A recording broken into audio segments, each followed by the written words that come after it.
ప్రభుత్వం చేపట్టిన హరితహార కార్యక్రమం పర్యావరణ పరిరక్షణకు ఎంతగానో ఉపయోగపడుతుందని మంత్రి కేటీఆర్ అన్నారు. మంత్రి కేటీఆర్ తో సద్గురు జగ్గి వాసుదేవ్ సమావేశమయ్యారు. పర్యావరణాన్ని కాపాడేందుకు చేసిన ప్రపంచంలోనే రెండవ అతిపెద్ద మానవ ప్రయత్నం హరితహారమని మంత్రి కేటీఆర్ చెప్పారు. దావోస్ ప్రపంచ ఆర్థిక వేదిక సమావేశాల్లోని తెలంగాణ పెవిలియన్లో మంత్రి కేటీఆర్ తో ప్రముఖ ఆధ్యాత్మిక గురు సద్గురు జగ్గి వాసుదేవ్ సమావేశమయ్యారు. ఈ సందర్భంగా పంట భూముల సారాన్ని కోల్పోకుండా కాపాడుకోవలసిన ఆవశ్యకత ఎంతైనా ఉందని సద్గురు జగ్గి వాసుదేవ్ అన్నారు. భూసారాన్ని కాపాడుకోలేకపోతే రానున్న 2-3 దశాబ్దాల్లో వ్యవసాయ భూములు అంతరించిపోయి ఆహార సంక్షోభం తలెత్తే ప్రమాదం ఉందని ఆందోళన వ్యక్తం చేశారు. సేవ్ సాయిల్ పేరుతో చేపట్టిన ప్రచార కార్యక్రమం గురించి వివరించారు. పంట భూములను కాపాడుకునేందుకు లండన్ నుంచి కావేరీ వరకు తాను నిర్వహిస్తున్న సేవ్ సాయిల్ ర్యాలీలో భాగం కావాలని వివిధ ప్రభుత్వాది నేతలు ప్రముఖ కంపెనీలను జగ్గి వాసుదేవ్ కోరారు.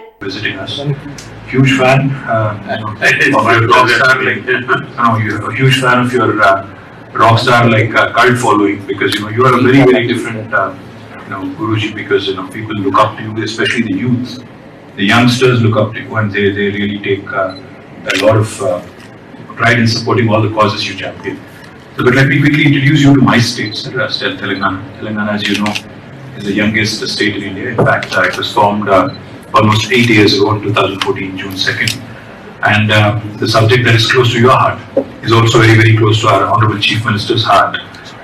In fact, he is a very passionate environmentalist, and he's somebody who really takes a lot of pride in all the causes that you espouse. In fact, I don't think you've had a chance to interact with him directly, but he does talk quite a bit about you and your kind of work that you do.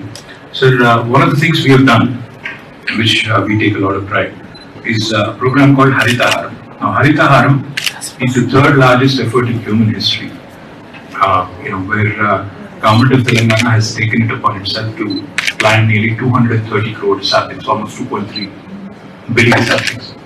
And sir, what we've also done to ensure the survival, because plantation by itself is not enough, planting by itself is not enough. So in our municipal and Panchayati Raj Acts, the two legislations that we brought in, we have earmarked about 10% of the budget of both villages and municipalities for green initiative. So it's called the green budget, 10%. The second thing we have done, sir, I think, which has brought in a lot of accountability, a lot of responsibility on the public representatives, is that if we do not ensure, if the concerned Sikh Panchayat Sarpanch or the local ward councillor does not ensure 85% of survival of the saplings that have been planted, he can be fired. His job can be removed from his job. He is an elected representative. Yes, but as per legislation, the elected representative has certain roles and responsibilities, and if he doesn't fulfill it, there is every reason why he should be removed. We wanted to ensure that this green initiative is taken seriously. As a result, sir, you would be very happy to learn that Forest Survey of India, they have recently issued a report, and 7.7% increase in Telangana's green cover. It has not happened. Fantastic. So it has not happened in the past, and we are very proud of it. That's the first thing, sir. The second thing I'll tell you, sir, which again could be of interest to you, I'm sure it is of interest to you. The Telangana is a land of lakes and tanks. In fact, we are a very undulating state in terms of topography. So, sir, we have 46,000 lakes and tanks. Our Honorable Chief Minister, because of the way it is, Telangana's land is in the topography is, the rivers do break, lifelines, river Krishna and Godavari. They flow at a much lower level than the land terrain. Now, what has happened is, of course, we have conceptualized and built large lift irrigation projects, including the world's largest lift irrigation project called Kaleshwaram, which has been completed in Telangana in a matter of 4 years, which is a record of sorts. But most importantly, when we go to Minnesota, they tell you very proudly that they're a land of 10,000 lakes. So, but we are a state which has got 46,000 tanks and lakes. So, our Honorable Chief Minister launched a program called as Mission Kakatiya, because during the Kakatiya kings, they had actually, when it was done, yes, they had actually built a lot of tanks and lakes. So, under this program, we've revived, strengthened, and rejuvenated nearly 50% of the tanks, spending almost 22,000 crores rupees. Now, what this has done is, in a district like mine, for example, Sirsila, which is where I represent from, groundwater has come up by about 6 meters. And as a result, this water conservation effort of Telangana government has become a lesson for the IAS trainees in Lal Bahadur Shastri Academy in Mussoorie. The water conservation in my district has become a interesting concept for them to learn, understand, and study. So, sir, we've done certain things. Of course, there's a lot to be done.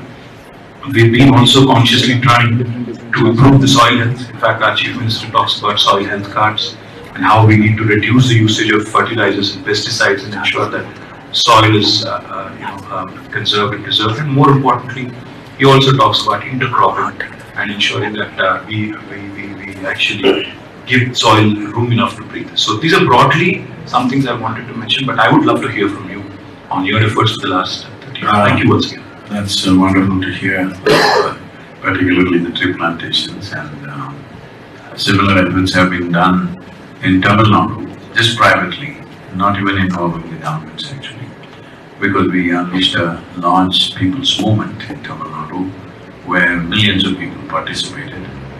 And today, according to the Tamil Nadu Gazette, the green cover has gone up by 7.2%. According to the Google Maps, it's gone up by 11.6%. So, but this is the important thing about this is on private lands. This is not on government lands.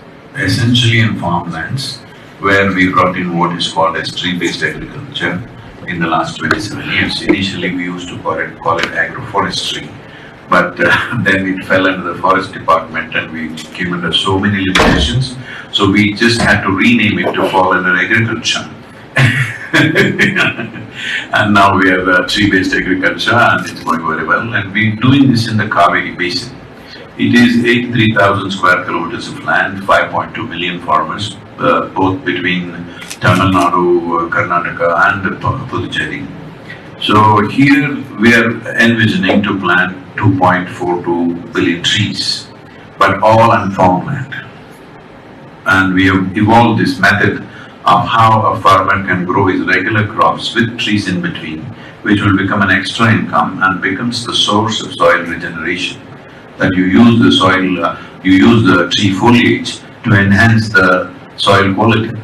So today, I can say about 130,000 farmers, their lands have gone to average organic content in Tamil Nadu was 0.68%. Today, these farmers have well over 3 to 4% organic content. Water tables have come up. The incredible thing is, I know you were saying as a very large example, I always believed at least 50 to 100 acres minimum you must plant to get this water table up. But to our incredible surprise, 5 acres if you plant, water table comes up. This is the incredible nature of the southern plateau, that 5 acres I see water tables have come up significantly and it stays there. So right now this movement, Save Soil movement worldwide, is because not a single nation in the world has the 3% minimum average organic content that is necessary to keep the soil organisms alive for future generations. On an average, 27,000 species of organisms are dying or going extinct per year. At this rate, whatever we may be doing in individual land areas will not work because the soil organisms or microorganisms are a global phenomenon. They function as one big life phenomenon. So without the support of all around, just one place we are doing it well, it is good, but still it doesn't really work like that. It doesn't really solve the problem for future generations. And anyway, one part of the world is far more fertile than the rest of the world. Whoever has the big guns on that day, they will come and take it anyway. It will happen. Once there are food shortages, people will come and take each other's land. In the last 50 years, in the last 50 years, 30 wars have happened in Africa, out of which 27 wars are for fertile lands. They fought mainly to take each other's fertile lands. It's not the end of the world, but it's going to be extremely painful.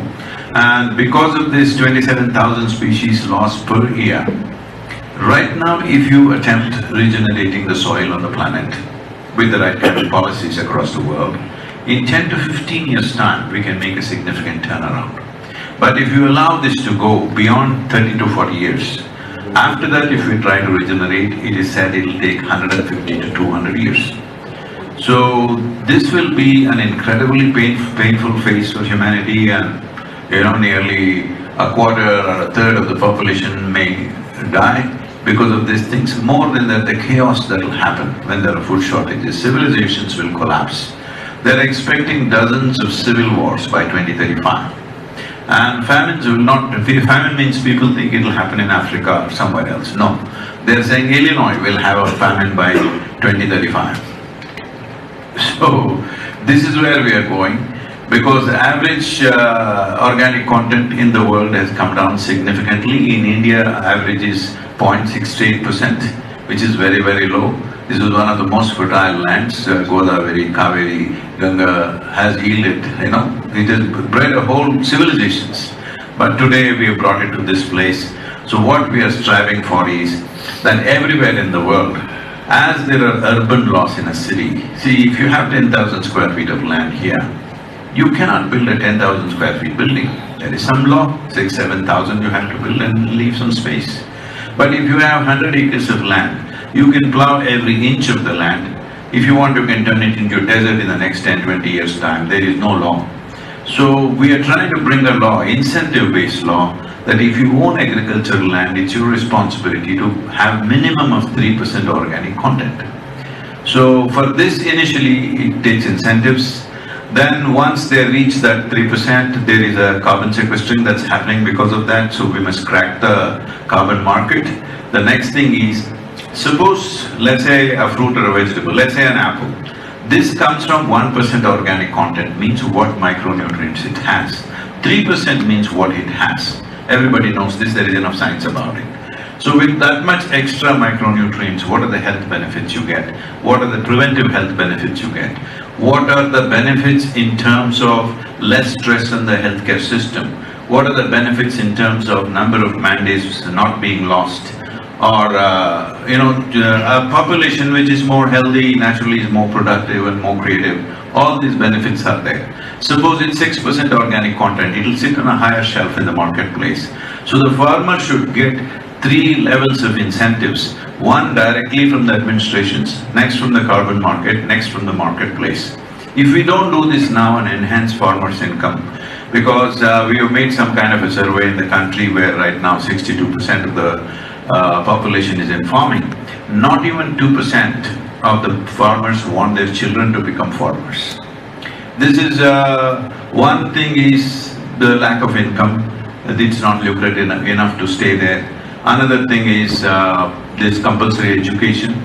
Boys and girls who don't go on the field early on, after 18, they don't even have a physique to go and survive on the land, to do something hard work on the land is not possible because they have spent 18 years in school, or till they're 18 they're in school. So this needs to be looked at also.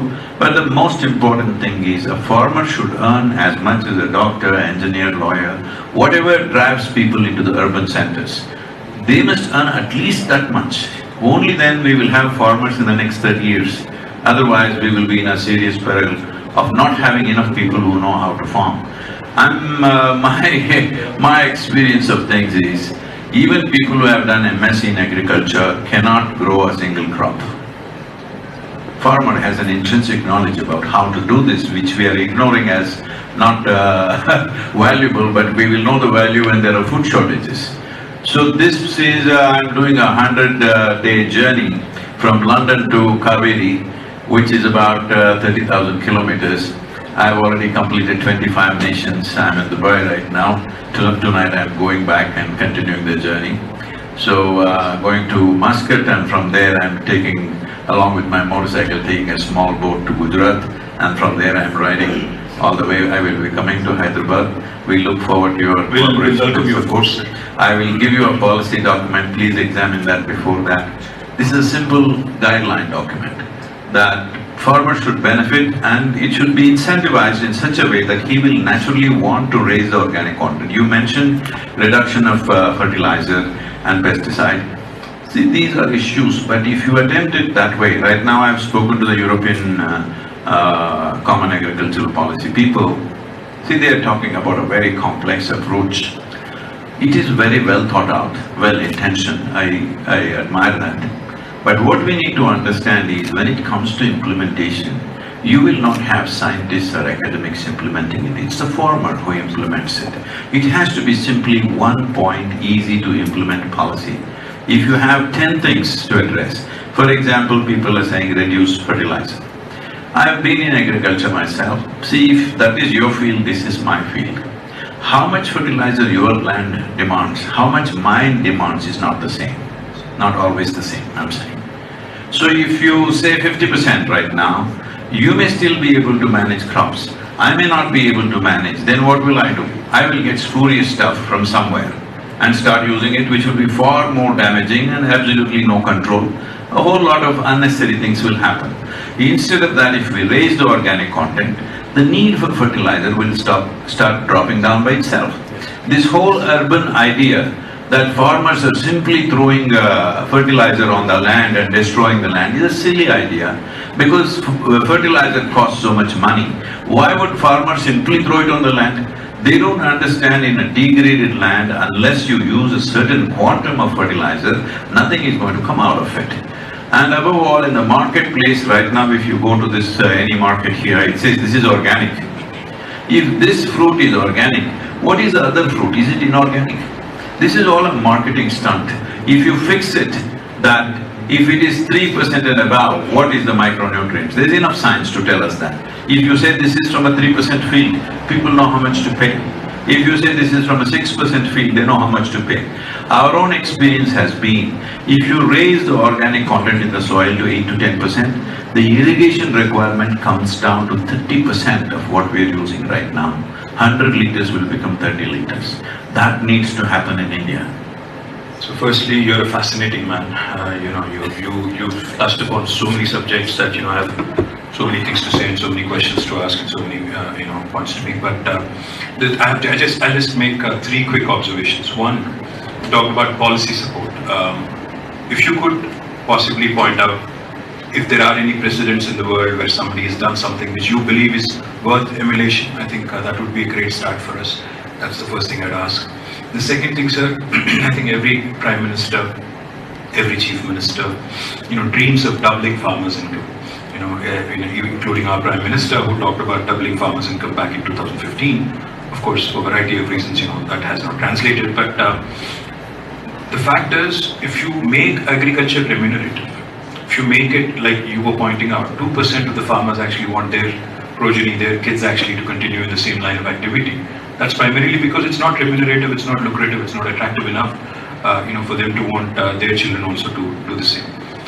So the question I guess I'm asking is, how do we make this whole safe soil movement attractive in the sense of returns as well for the farmers, making it more remunerative and lucrative? And the third point I'll make, of course, we'll welcome you in Hyderabad, and more importantly, sir, I wanted to point out, we are one state where the farmers are federated. In fact, we have farmer federations each and every village. We call them Raitu Bandhu Samitis. We have them in each and every single village in our 12,769 Gram Panchayatis. And we've built what is called as Raitu Vedika. We've organized farm clusters by 5,000 acres each, and we have an agriculture extension officer and a Raitu Vedika where farmers sit, discuss, meet, talk, and discuss best practices and other things. So we will certainly bring even the Farmer Federation Association to meet with you. Our Agriculture Minister will also come and meet you. And I'll see if Honorable Chief Minister is available. I'm sure we'll set up a meeting with him as well. So my request to you is, please show us in the right direction towards policy. And how do we make it more remunerative? And thirdly, most importantly, how do we leverage the collective mind of farmers to make it a more impactful movement? So one thing I would request is, after my journey is over, if 25 to 50 farmers from different regions who are doing different types of farming, along with one of your officers who is qualified to handle that kind of situation, comes to us, we will take them to different live farms where incomes have gone up between 300 to 800% in 8 to 9 years' time. And the soil organic content has improved, water tables have come up. There is a way to do it. If they're willing to spend 3 days, we can do a certain kind of program with them. After that, if you assemble 500,000 people in your place, our people will come there and tell them how to go about it. Especially if you already have these Vedikas, it will be very easy to convey that message. Initially, one or two, if we do after that online, it could be carried on. Any pointers towards policy and what it needs to be, maybe? Yes. See, the policy, I have also presented this at the COP15 in Ivory Coast just now, the UNCCD. The important thing about the policy is that it should be so simple that everybody understands and is implementable. Otherwise, we will end up in more and more conferences and conventions going on endlessly. Of all the UN conventions that have been held in the last few decades, the only UN convention which has brought conclusive results is the Montreal Protocol, which was about the ozone layer. Because we decided it is a single point agenda, we could turn this around. Right now, soil is in that condition. We must separate soil from all other aspects and handle it as an emergency aspect. On a really war footing, we need to handle this. Because right now, if you entangle this with fertilizer, pesticide usage, this and that, see, all these are businesses which have been built over decades. You are not going to close it down tomorrow morning, and it's not good to do that. Because today, if there is no pesticide or fertilizer in the world, our food production could come down to 25% of what it is, and it will be the worst disaster. So just urban populations, activists coming out on the street and shouting, close this down, close that down, is not the thing. No business needs to be beaten down. Businesses need to be transformed. For transformation, incentives and time is required. So we can work towards that. There is enough technology today, we can work towards transformation of these businesses. But nobody should continuously talk against them. Once you talk against them, it's their survival and they will start doing their own things. It's an unnecessary reality. One thing all of us must understand is, whether we like it or we don't like it, all of us have been partners in this destruction. All of us should become partners in the solution. That's the only way forward. Thank you so much. It's been a pleasure, privilege, honor. Thank you, sir, and I will welcome you. We look forward to working with the Telangana government. Absolutely. Serenity model high school విద్యార్థులకు అమ్మఒడి, సామాన్యులకు అందుబాటులో ఉన్న బడి serenity. Medchal జిల్లాలో మేటిగా నిలిచి సాటిలేని ఫలితాలను సాధిస్తున్న #1 స్కూల్ సెరెనిటీ. మా ప్రత్యేకతలు: ప్రతి విద్యార్థి పట్ల వ్యక్తిగత శ్రద్ధ, activity based learning and digital classrooms, computer lab, 100% ఫలితాలు, sports and cultural activities, yoga, abacus మరియు Vedic maths education. Please visit Serenity Model High School, Nagaram. Admissions are in progress. Call 040-271-46899 and 040-271-48699.